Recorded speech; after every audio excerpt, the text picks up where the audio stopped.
शुरू करते हैं आगे का पार्ट। रेम्पजेल और राजकुमार एक दूसरे से प्रेम करने लगे थे।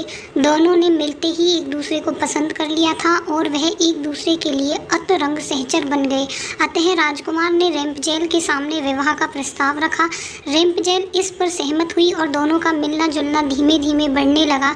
जादूगरनी डैम गोथेल रोज दिन के समय रेम्पजेल को मिलने के लिए आया करती थी।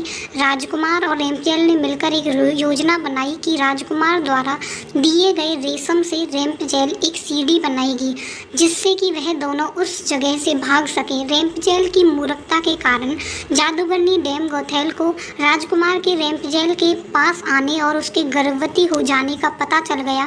जादूगरनी डैम गोथेल ने रेम्पजेल को मीनार से बाहर निकाल दिया और जंगली जानवरों के बीच से जंगल में विचरने को अकेला छोड़ दिया और वह स्वयं उस मीनार के कमरे में जाकर छुप गई।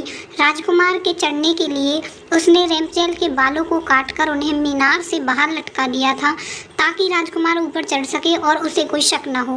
तब जब राजकुमार रेम्पजेल से मिलने के लिए उस रात आया तो रेम्पजेल की जगह जादूगरनी को पाकर वह भयभीत हो गया और मीनार से कूद पड़ा जिससे कि नीचे पड़े कांटों से उसकी दोनों आंखों की रोशनी चली गई।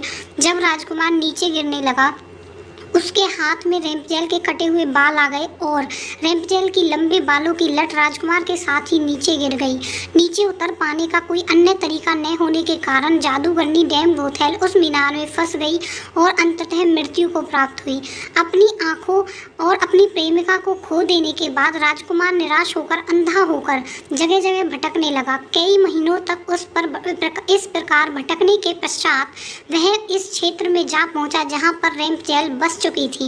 उधर रेम्पजेल ने जुड़वा बच्चों को जन्म दिया जिनमें से एक बेटी और एक बेटा हुआ।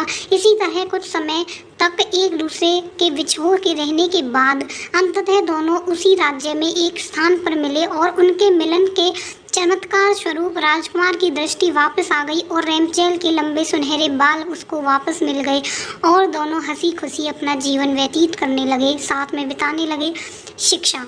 इस कहानी से हमें यह शिक्षा मिलती है कि बुरे का अंत बुरा ही होता है और विश्वास के सहारे एक दिन दुनिया में सब कुछ पाया जा सकता है। जिस तरह जादूगरनी गलत नीयत से रेम्पजेल को इतने साल कैद में रखती है, एक दिन उसे उसका दंड मिला और वह मारी गई। रेम्पजेल ने बचपन से उम्मीद लगाई हुई थी कि उसे एक दिन कोई बचाने आएगा, उसकी खुशहाली भरी जिंदगी होगी। एक दिन उसके विश्वास को भगवान ने पूरा किया।